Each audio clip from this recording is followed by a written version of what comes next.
Hello students, welcome to Ekam Academy. Today in this special podcast, I have with me Dr. Vinay Kumar Nangia sir, who was a UPSC, ex-UPSC board advisor. So in this particular video, in one-to-one discussion with sir, because as all of you are going for your UPSC interview, we thought that we'll have this one-to-one session with sir, so that sir, the students can benefit out of your advices before they actually go and give their interview, sir. Thank you very much, sir, for coming to Ekam Academy. Most welcome, sir. Thank you very much, and thank you for inviting me here and allowing me to share my views, Sir. my experience of conducting interviews within UPSC for CSE. So first of all, after having been testing a student in prelims and mains, so please do tell me and the students community at large, what is the purpose of this UPSC interview? Very frankly, the knowledge level is tested in the examination, prelims and mains. It is the personality which is being tested as far as the interviews are concerned. So if you tell me that this is the personality being tested, within the time constraints, say approximately 25 minutes to half an hour is the time that any student goes for the interview, how objectively one can assess the personality of a student in this time frame? All right. You think that half an hour is the standard time given to a candidate. There are 5 members who are in the, if you are calling it panel, I'll call it board. 5 members who are anywhere from 30 to 40 years of experience each. So you multiply by that by 5, so it is 150 to 200 years of accumulated experience, which is testing out in half an hour. Sir. So if you multiply half an hour also by 5, that becomes 2.5 hours. So I think from the perspective of an interview, Sir. that is not too short a time. Sir. If it was 5 or 10 minutes, maybe I would have agreed with what you say. Sir. But I think it's a reasonably good time for an interview as a technique for testing the personality. Okay, thank you. Sir, one more question related to this, but from the candidate perspective, is there any red flag to be avoided while giving the interview? Is there any red flag you classify? Yes, if you want me to put it in one item, I think that is the candidate must not be dishonest in any manner. Okay, dishonest in any manner. In any manner, when I say, starting from what is mentioned in the DAF to what is being talked, what is being discussed, including opinions, including conclusions. The candidate must be honest in his own answers. So that is where I see most candidates doing mistakes. So like when you said be honest, say for example, sir, especially used the word opinion-based questions as well. There could be a possibility that there is a slight disalignment between my opinion and probably the board member's opinion. In that scenario, do I incline more towards my honest opinion, or should I do yes sir, I agree with you? If you permit me to use a bit of Hindi in between. Sure sir. Sure. I would like to quote in Lucknow, अगर किसी को respectfully कुछ कहना हो तो वो उसको कहता है हुजूर आप गधे हैं. So what it means is, even if you want to say something, you should be decent enough Sir. in your language when you are differing in the opinion. Okay. So that's my response to There's you. nothing wrong in differing, but you have to use your choice of words should be very, very accurate. Correct. In fact, one of the tricks of winning interviews is to use the right words in terms of right length of answer, right length of sentences, and the right choice of words. Sir, generally it is said that for the UPSC, as you know, being called as an advisor for UPSC, generally people are called maybe once or twice in their lifetime. I want to know, sir, I've heard so much about you that you've been there for more than 1.5 decade. It means good about 15, 16 years of presence in UPSC. What is that you have given to UPSC that UPSC has been so madly in love with you? It is not that I have given anything to UPSC. UPSC has been kind to me, but there's a process. Sir. And the process is the advisors are there for a week, starting from Monday to Friday. Sir. Saturday, Sunday, UPSC offices are closed. So on Thursday, advisors. We are called advisors, you see. Sir. The chairman term is quite often used wrongly, and it's not the chairman, it's president of the board. Sir. And panel term is quite often used wrongly. It's not the panel, it is the board. Sir. So the board is presided over by the president, who is UPSC member. Sir. And interview takes place in his room. Sir. And we people like me who are called advisors are there from Monday to Friday. So to answer your question, on Thursdays we are supposed to fill up a form which is given to us, Sir. where they want us to recommend any other person who may be called for taking interviews. Okay. And a few other things are there, which is one pager only. Okay. And that is submitted with the president of the board, and he gives his comments about us. Okay. So we get evaluated Okay. as to what did we do from Monday to Thursday. And it is only the president of the board, on his recommendation, we get the next call. So most of the people post-retirement, they get one opportunity. I'm talking about civil servants. Sir. And thereafter they are not called. So that is why majority of the people you will see sitting on the board, they are in the age group of 61 to 63 years. Sir. Who are recently retired. Yeah, who have just retired, or maybe 1 year, not Sir. more than that. Sir. And non-civil servants could be of a different age group. Sir. And but again, if they have been doing pretty well, then only they get called again. So I have seen some people. Like a couple of vice chancellors, I have seen senior academicians whom I have seen there more than once. There are other people also. Sir. But it's a function of availability. It's a function of you're getting called. So many things. So one may not be a candidate, need not know about this. Mm-hmm. The advisors who are called for the interview, they are paid, sir? Yeah, they're paid, but obviously it is not a very big payment. Payment. But it is not too small a payment which academicians normally get. Sir, understand. So one inquisitiveness I also had related to this. Yeah. You said the UPSC member becomes the president of the board. Is there any occasion when the UPSC chairman also is part of any board? No, I have never seen that.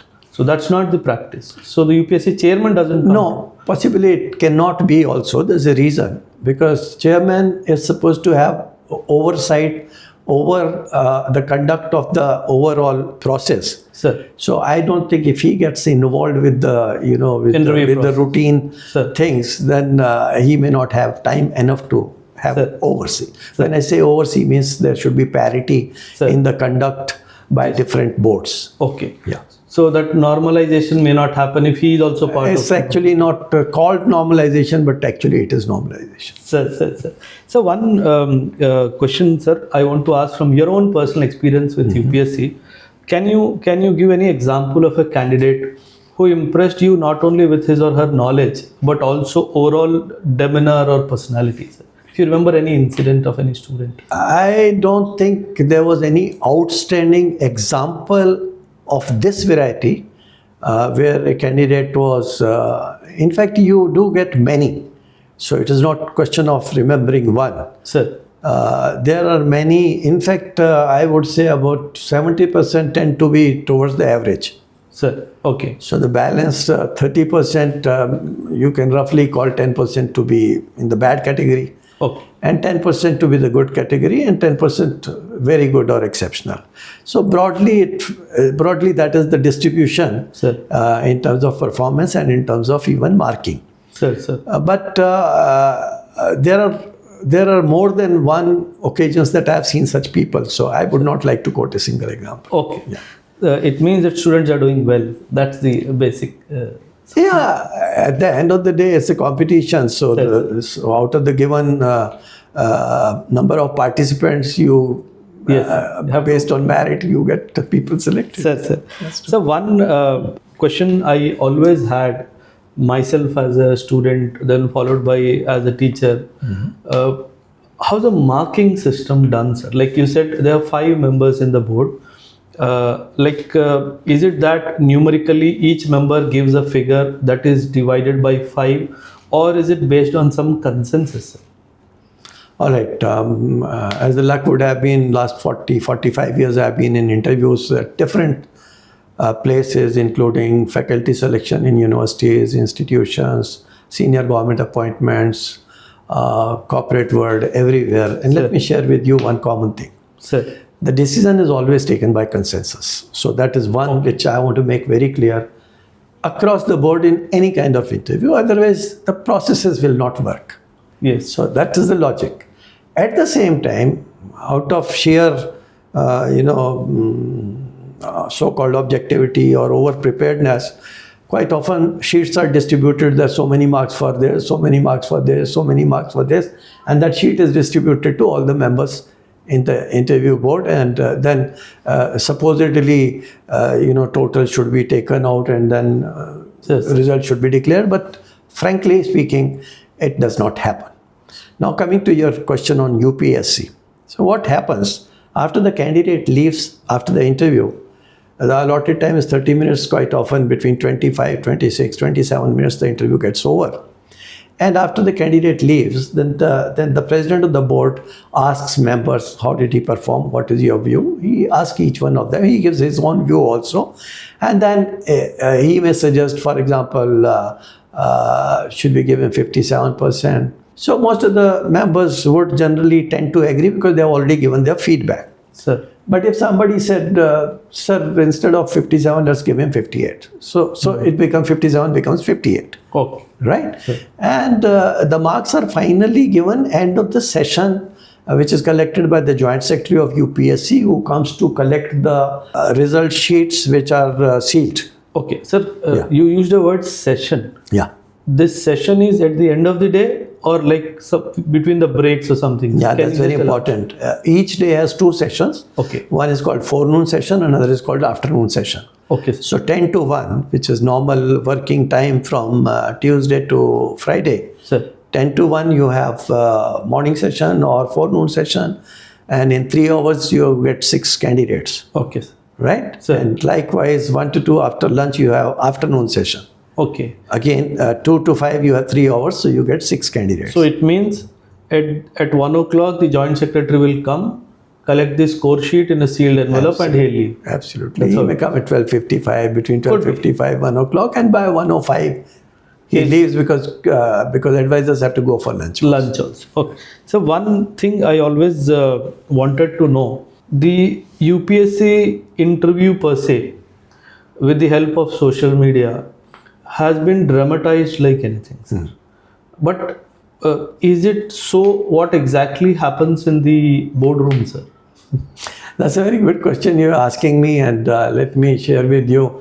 I am also part of mock interviews since 2019. Sir. And very frankly, I have been very upset with the way things happen, whether by the coaching centers, whether by the mock interviews, whether by the social media, because most of the people handling it, most of the times are not aware of what goes inside.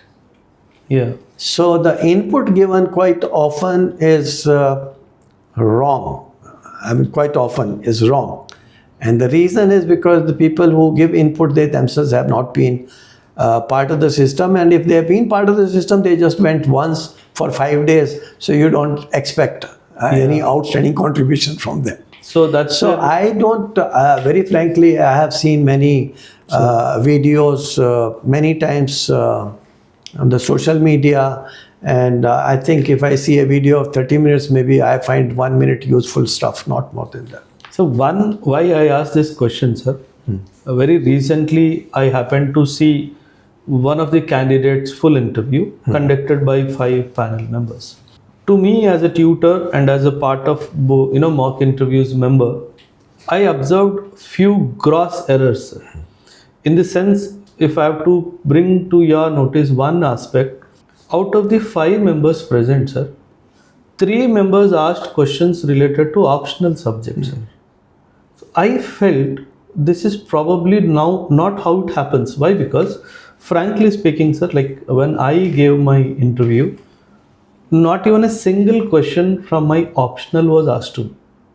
And with my friends who went before and after me also, and to the students who have been talking personally, they also said, sir, it was probably only the chairman who asked, others did not ask anything outside the basic DA. What is it, sir? Actually, how do the student prepare for this optional for interview, sir? You asked many questions in one question. So Yes, sir. I know. Let me Many questions in. let me comment. First thing you said is optional. Sir. So please remember one thing, that out of the 5 members in the board, other than the president, the other 4 advisors, they get only part of the DAF. Not the complete DAF? Not the complete DAF. Please understand that. So the 4 members don't even know what is the optional of this man.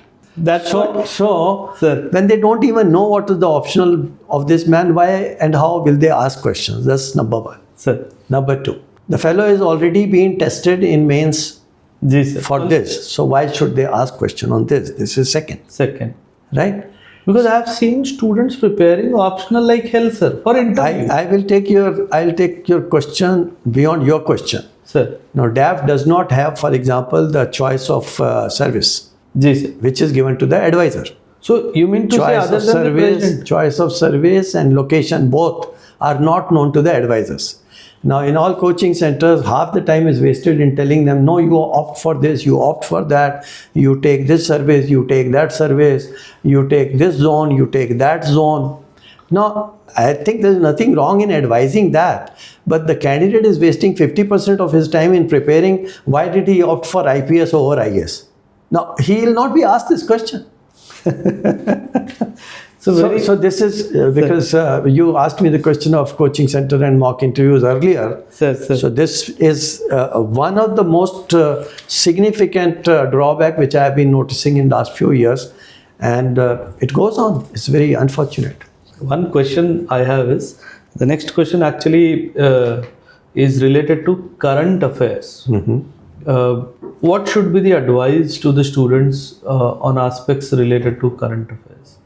You see, there's no question of advice here. They have to prepare for current affairs, because you see, how will the board test the level of awareness of the candidate if they don't ask question on current affairs? Number 1. Number 2, please remember there's something called advisors room in UPSC building, which is where advisors sit unless the time is there. So if I reach at 9:25, before 10 o'clock, I will not enter the board members' room. Sir. So 9:25 to 10, I am sitting in advisors' room, not all advisors. Okay. So there are a number of magazines and newspapers and everything lying there.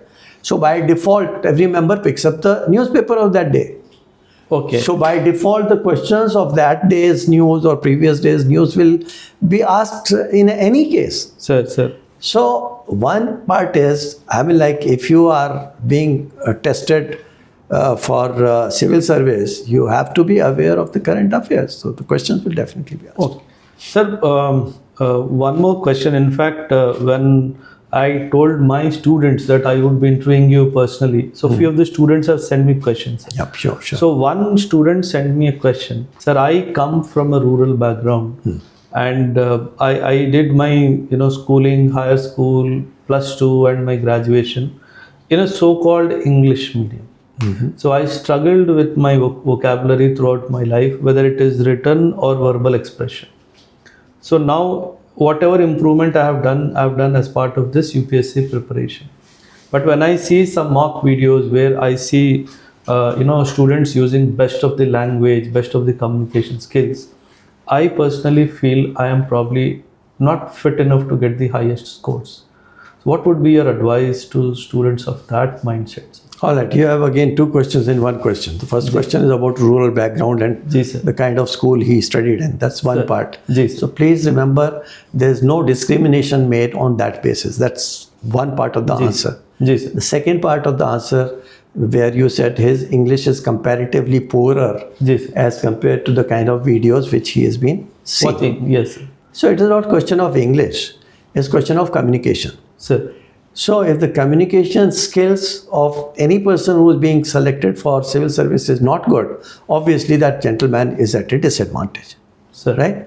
I have seen Hindi interviews from candidates from Rajasthan who opted to speak in Hindi, and they have spoken in such wonderful Hindi. and they were from rural background.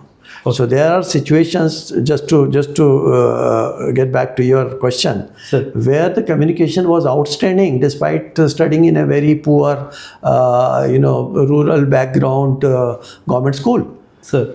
Because the person spoke so very well in Hindi. So that's an example I'm quoting. Say for example, sir, students could be from down south, whether it is Kannada, Tamil or Telugu. Right. Does a student have a choice to make an option that I want to give my interview in my mother tongue, that is Telugu or Kannada? I'm not very sure about it because till date I have seen only English and Hindi. Okay. But it is quite likely that the option may be there, which I am not aware, so I don't know. Okay, sir. Sir, it is always said that in a personality test, especially of the nature of UPSC, honesty pays is always taught in the preparation stage also for interview.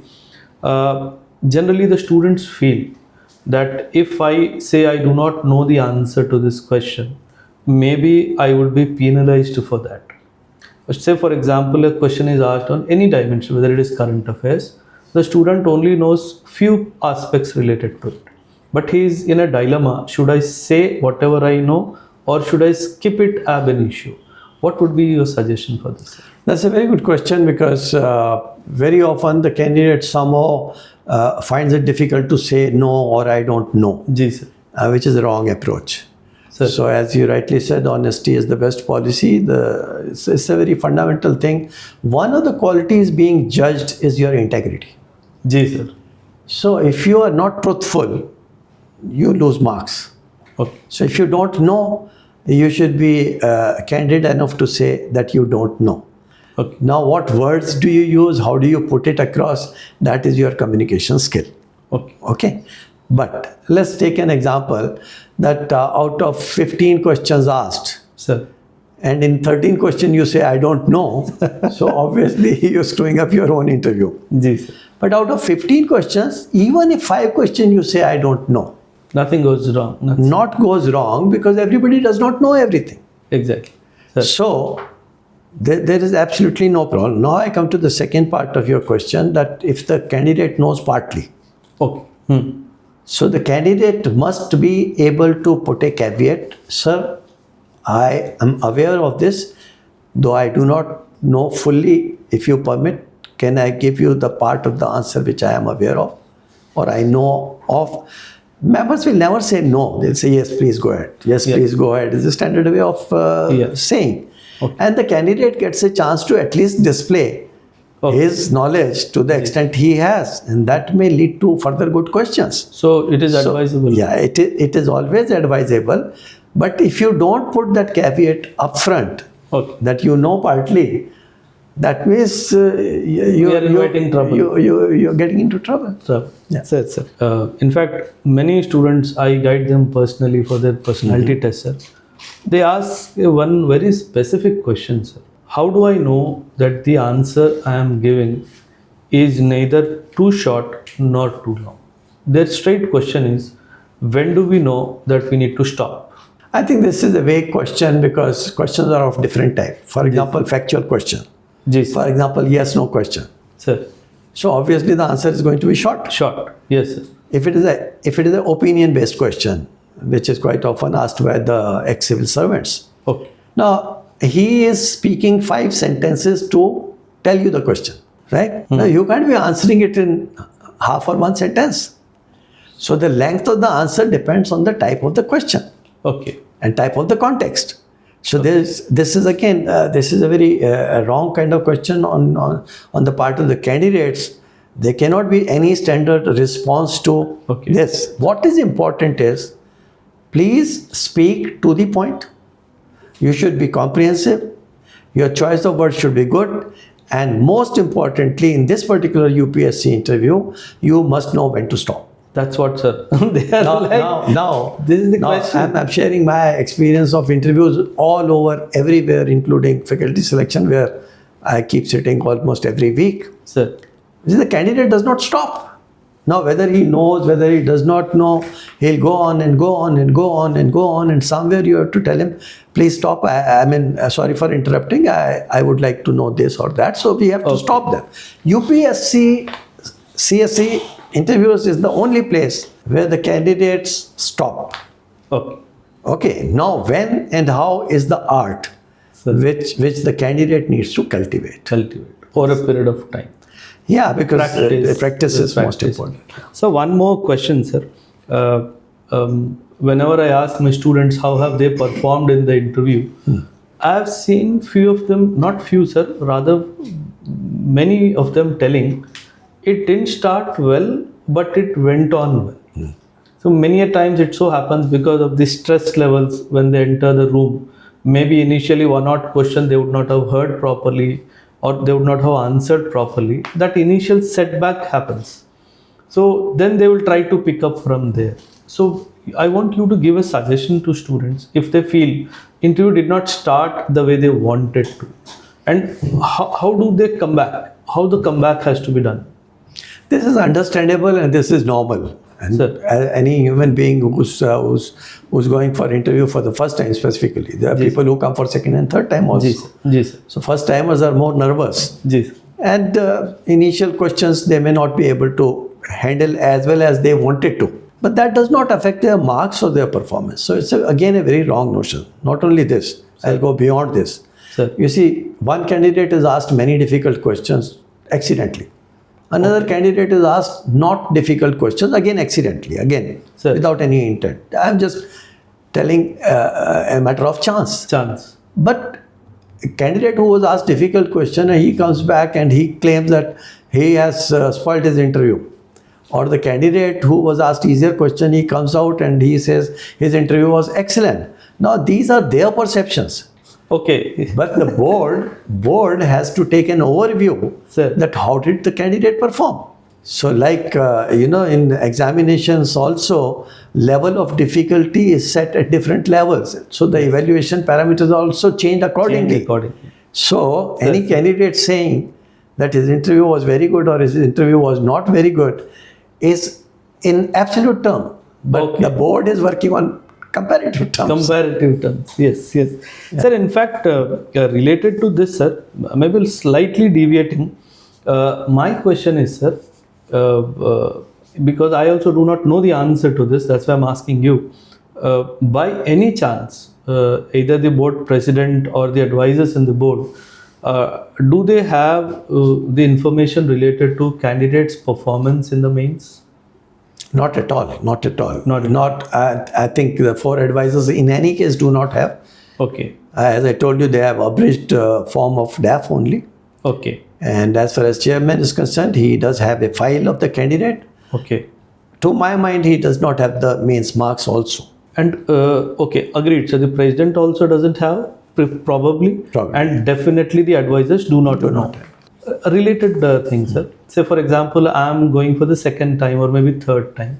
So do they have my previous mark sheet with them when they are sitting? The president? No. So they are not biased either positively or negatively based on my previous attempt? Absolutely. Sir, in fact, one question I had, sir. Like say for example, I had few setbacks or failures as a candidate in my academic career. It could be my 10th standard, my 12th standard, or my graduation or something. Is there a point to bring that in the interview duration, sir? To probably gain some mileage that I have traveled a long distance? Very frankly, this is not taken seriously by the board at all. Sir. Based on my experience, I'm telling. Yes, sir. And very frankly, your history of education, Sir. Your background of education is not as relevant as the candidate thinks. Okay? Sir. Because even when we look at corporates coming for campus recruitment, they are more interested in knowing what did you do in last 1 year or 2 years or 3 years or 4 years, Sir. rather than knowing whether you played hockey in class 10th or not. Yes. So that logic applies. So generally speaking, it does not really matter. Now, supposing your DAF shows that out of 4 in one particular exam, say 12th class, your marks are very poor and all others are very good. Good. Now the question may arise in the mind of one of the interviewers that why is it that your marks were low in class 12th? Okay. Okay. Now, this is where the candidate should give an honest answer rather than saying that I was sick and Okay. which quite often people try to do that. And even if it is a genuine thing, Sir. that should be corroborated in a story format properly. Supposing somebody's broken leg or something like that. Okay. Okay. Right? Okay. Understood. So it is primarily not to make a deliberate attempt to talk about it, but as based on the information given by the candidate or in the discussion, if it comes, then there is definitely a way to put a point. Absolutely. Okay. Sir, one more question I had, sir. This is my personal question. Is there any difference between the weightage given to the factual questions or the opinion-based questions? Like say, for example, I go for interview and I've been asked good about 15 to 18 or maybe 20 questions overall in that 25 minutes. And I happen to answer all the opinion-based questions fairly okay to the satisfaction of the board. But somehow I struggle to answer the factual-based questions. Is that taken negatively against me in some sense? No, it is the overall impression created in the minds of the interviewers which decides your marks. Okay. So, factual question also depends the type of factual question. If I ask you your age, you can't tell me your age, so you lose marks. Okay. But if factual question is what is the GDP of Bangladesh and you're not able to answer it, that is understandable. Depends on the level of the factual difficulty. So what kind of question is being asked is more important rather than percentages in terms of opinion-based versus this versus that type, situational, contextual, decision-making type questions. So it is not on that basis. Okay. But let me also share with you another fact which you have not asked me, but I want to share. You see, the people sitting there have come from different backgrounds. So their way of asking questions is different. Okay. So for example, people from civil service will ask longish opinion-based questions. So for the benefit of our students, can you maybe in a minute or two tell about the composition of the board, sir? Yeah, that's a good question. The board comprises of 5 members, including the president, who is UPSC member. Okay. Then the other 4 are called advisors. Sir. Advisors change every week. Okay. Week means Monday to Friday. Okay. 2 sessions, forenoon session, afternoon session. Okay. 3 hours each, 6 candidates each, except Monday when 1 candidate is less, because that day briefing is given by the UPSC chairman to the advisors from 9:30 to 10:30. That's why one member is less on Monday. Okay. Okay. One candidate is less. So you have 12 into 4 days for 48 plus 11 on Monday. Okay. 59 candidates per board per week. Okay. So this is the output of the board. You can calculate how many people will be interviewed every day, depending on the number of boards. Or how many weeks, how many candidates will be interviewed, you can very easily calculate. So it's very simple logic, which I am giving to you. Now the composition of the board, other than president who is UPSC member, he could be a lieutenant general, he could be a professor, he could be a IAS officer. Okay. Could be anybody. Okay. He has to be UPSC member. Okay. The other 4, generally 2 of them are from civil service and 2 of them are not from civil service. Okay. Now those 2 who are from civil service, one of them will necessarily be either ex-Secretary Government of India or ex-Additional Secretary Government of India. Okay. Mostly Secretary Government of India. Okay. Or he will be ex-Chief Secretary of the State Government or very rarely ex-Additional Chief Secretary of the State Government. So very high-ranking official. This is one. But who are retired? Definitely retired. Definitely retired. Okay. The second person, again retired, could be an IPS officer. Okay. Could be an Indian Forest Service officer. Okay. Could be an IRS officer or could be any other kind of civil servant. Okay. Generally civil servant. Civil servant. So you have these 2 members, now you're left with 2 more. Yes, sir. Out of the 2 more, quite often, one of them is either from management background or from law background. Okay. Management and law or management or law. But they are not practicing people who are invited there. Okay. They are generally invited from eminent institutions like IIT, NIT. Academicians. Or National Law University or academicians. Okay. Okay. Then the 4th member is engineer or scientist. And that engineer or scientist could come from, again, from IIT or NIT or may come from labs like CSIR Okay. or DRDO or ISRO or any renowned national research laboratory like NPL, for example. This is the composition. So this is broadly the composition. Sir. So what happens, these two members, the last two I described, they are quite often working people. Okay. And the first two which I described, civil service, they are just retired people. Just retired. So the combination, if you look age-wise, across the board, Sir. you will broadly get people in the range of 55 to 65 years. Okay. So this is the age. So the candidate should be mindful of where he is going, which candidate is generally not told. Not told. Yes. Good, sir. Good. Yes, sir. Actually, sir, these are the insights which nobody tells, sir. We generally feel, let me be very frank with you, sir, when I was a student, not now though, when I was a student, I was of the opinion that all the board members who are part of the interview board are serving UPSC offices. So this was my take. I'm sure with this video, a lot of students would get education. And also the fact that the composition of the board changes every week, this was not known to me till very recently, sir. I thought once the board is established, from the beginning of the interview till the end of interview for 2.5, 3 months, they are the same people going, which doesn't make sense also, sir, actually, So a lot of, what you call decluttering of myths is happening through this video, sir. I'm feeling good about it. Sir, one question I want to ask you, sir. Say, for example, if a very personalized question is asked to me, like say, very, very simple, like, do you have a girlfriend? Or for anything for that matter, do I reserve the right to very politely say, sir, this is a very, very personal matter and I don't wish to discuss about this? Accidentally I have asked this question myself. Oh, sir. Sir. That's interesting. Sir. And you see, why am I asking you that question? That you should analyze. Ji, sir. Before thinking of responding. Please remember that. Ji, sir. You are getting yourself centric. That Sir. whether I should tell, whether I should not tell. Sir. That's the wrong way. Ji, sir. You are here to win the interview. So if you are smart, your answer could have been or should have been, I'm asking you, do you have a girlfriend? If I were in your place, I would have said not yet. Okay. So I am taking that as an opportunity to shift the discussion to another direction. Rather than getting into it. Rather than saying what you said, Sir. that I do not want to discuss it. Obviously, nobody is going to penalize you for that. You don't want to discuss, the matter ends. Ends, yes. But that's not a very good answer. Yes.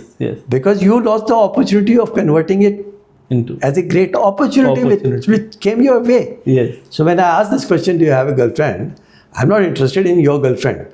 I am interested in your personality. Personality, yes. Right? Yes. You could have said, I have 3 girlfriends. You could have said, I have 2 girlfriends. Or you could have said, I had a girlfriend, now I don't have a girlfriend. Okay. Or you could say that, I'm yet to have a girlfriend. Yet to have. My next question would be, what kind of girlfriend do you want to have? See, because it's a conversation, so it flows like that. Sir. So when it comes to questions like that, my sincere suggestion is to take advantage of the situation rather than feeling grilled. Ji, sir. Though the intention is never to grill the candidate. Yeah. Sir. So one question which is generally, there is a lot of doubt or myth in the minds of the students. So for example, there are 5 members, I enter the interview room and I see one lady and 4 gentlemen in the room. What should be my way of greeting the board, sir? See, I think you yourself are from army background, so you will understand and appreciate that ladies are respected. Ji, sir.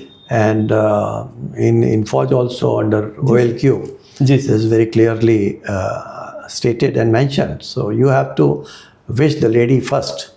So you would come and you should say, good morning, lady and gentlemen.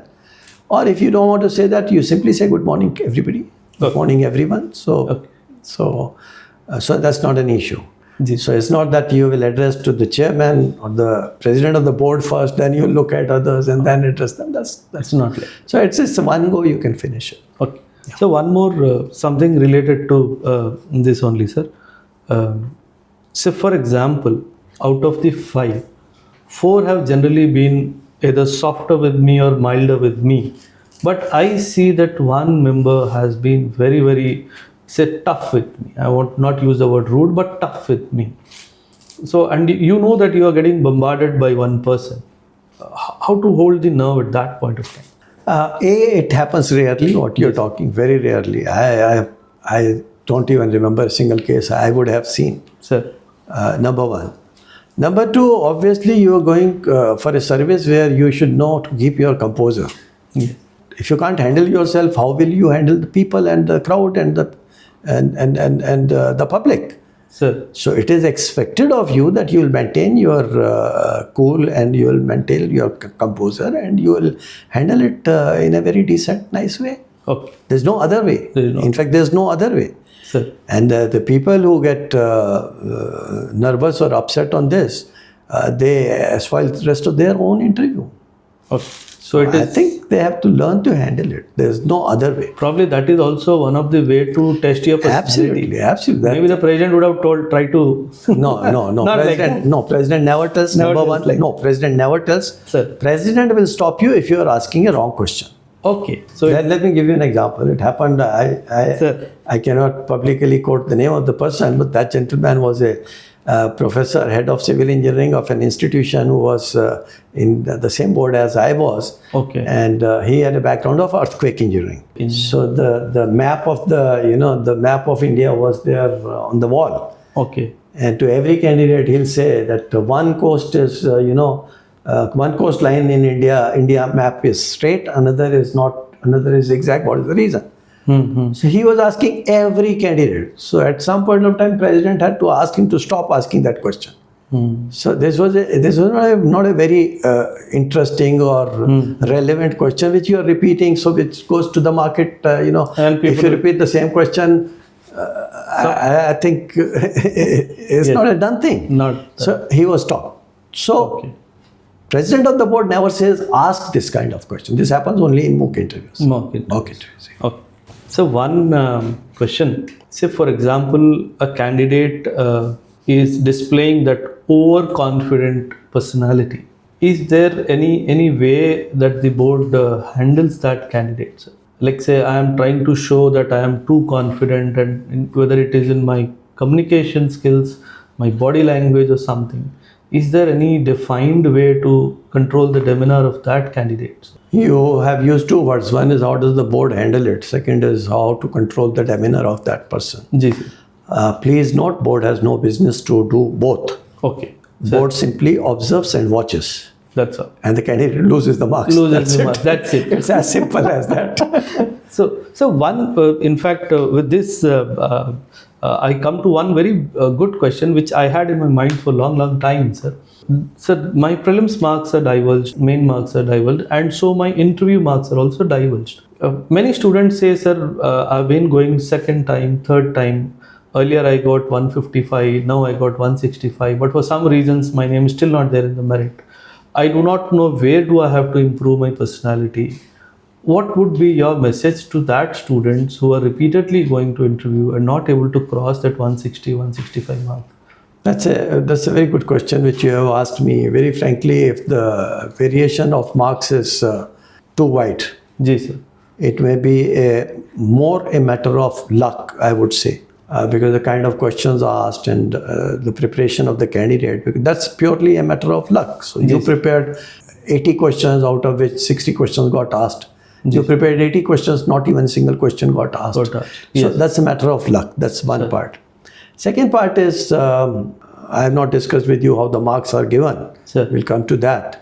But if you go on that, and the variation, if this is as large as you have stated, say 150 to 190, let's take that example. If that is the variation you're talking. 145, 165, 170, what I asked. So if it is 145 to 170, my answer remains what I told you, the same. It is a matter of luck. But if the candidate has truly prepared in terms of the conduct of the interview, unfortunately, in mock and other preparations, people concentrate on content. Let me give you an example. I ask a question to a candidate.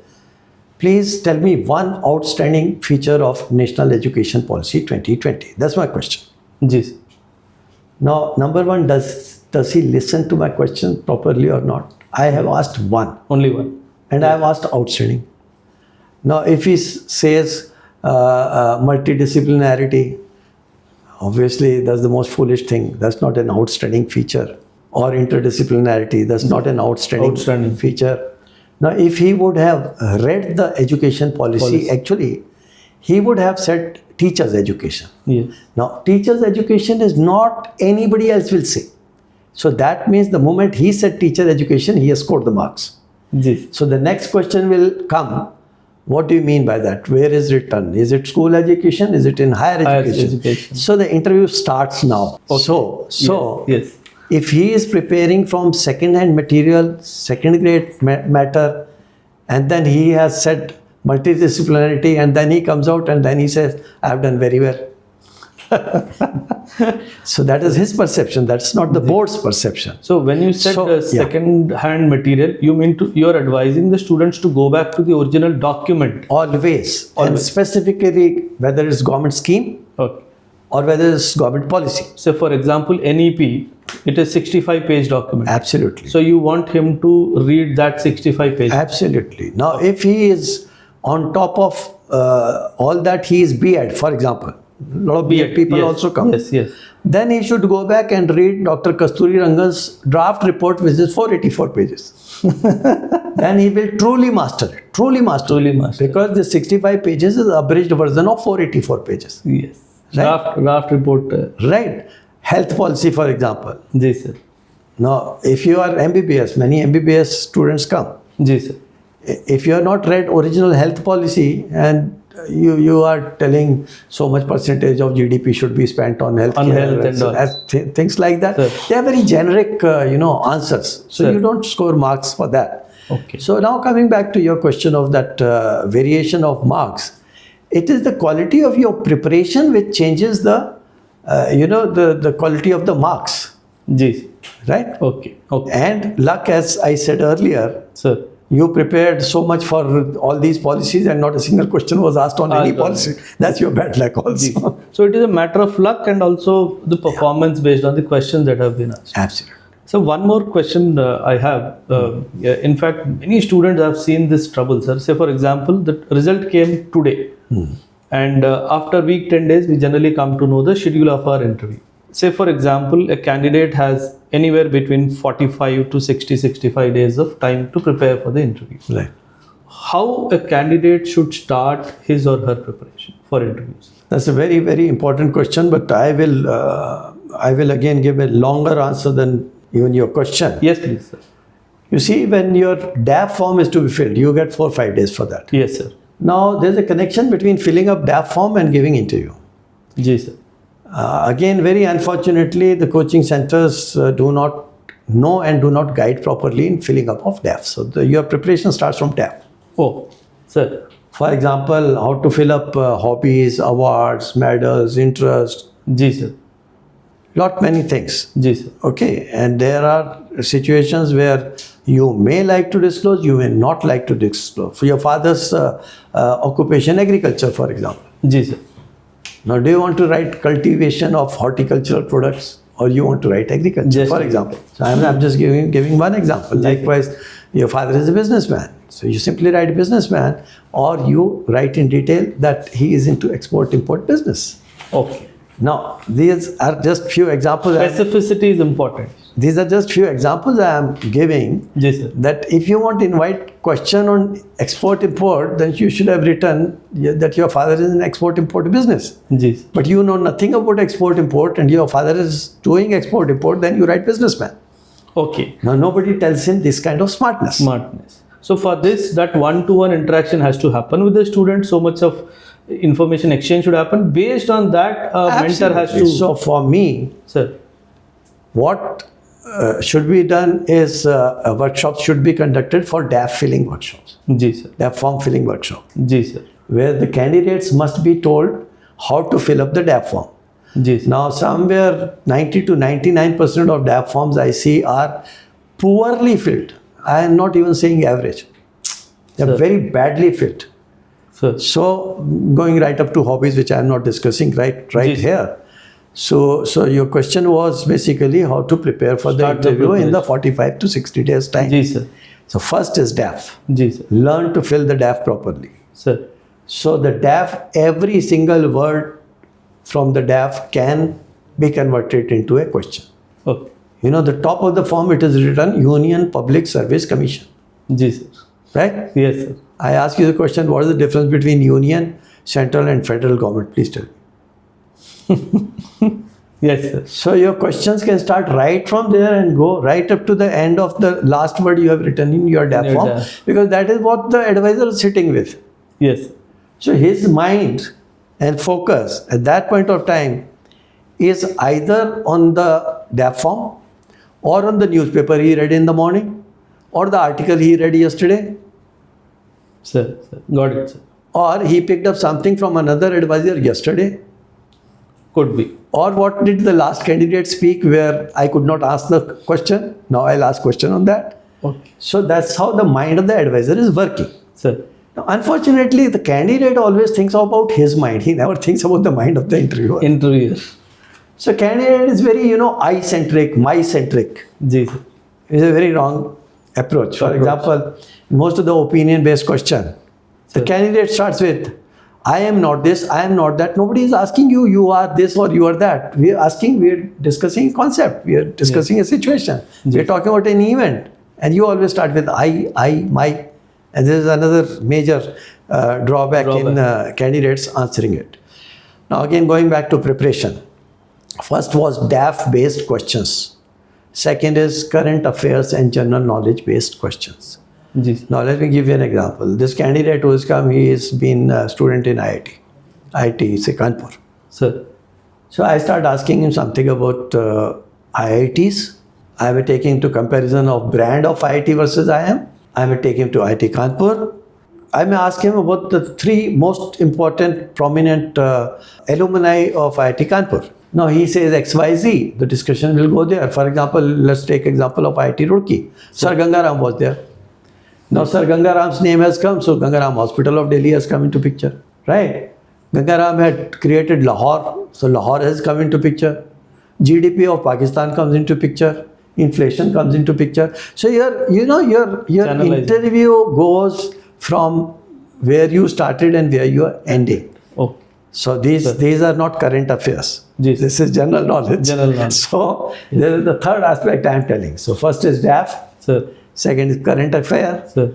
The next is general knowledge. Ji sir. And then situation-based questions. Like one of my favorite questions used to be, I used to ask the candidate to stand up and take a 360-degree view of the room where he was being interviewed. And I would have told him that if you're the occupant of this room and you have to reorganize this room, please stand up again and have another 360-degree look and now answer the question. And response I got, let me share that with you. All civil engineers will talk about the broken tiles or, walls not being painted. Electrical engineer will say that, this electrical wires are hanging from here and there. Right? Sir. And the Vastu guy will say that the occupant of this room should sit here because there's a window behind. But nobody will say whether the light should fall on the face of the member or on the face of the Candidate. guest. Candidate. Where should be the toilet vis-a-vis the seats? Seats. Yeah. Okay. So when this question is being asked, Sir. this is a question of presence of mind. Mind. Right? Yes. So this is also a question. Yes. Where you are testing and you are repeatedly telling him 360-degree view of the room. Now, if he is not catching the word 360-degree, so he is not even looking at the room properly, that means he is not attentive. So one of the biggest qualities which is expected and which is where most of the candidates fail is they do not hear the question properly and fully. Yes, sir. I also agree with you. They are always in a hurry to answer. Absolutely. They are waiting to respond. Respond, sir. That's And it. the last kind of questions could be situational question, which may be ethics related, which may be situation related, which may be law and order related. Sir. which may be opinion based. For example, Ukraine-Russia war.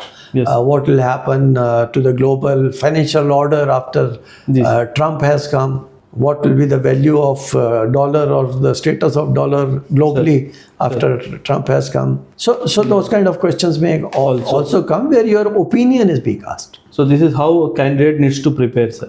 Yes. The DAF, the current affairs, the general knowledge, and the situational or opinion-based questions. This should be the sequence of Not sequence, but not all of these. content All of of the these. Yeah, preparation. all of these.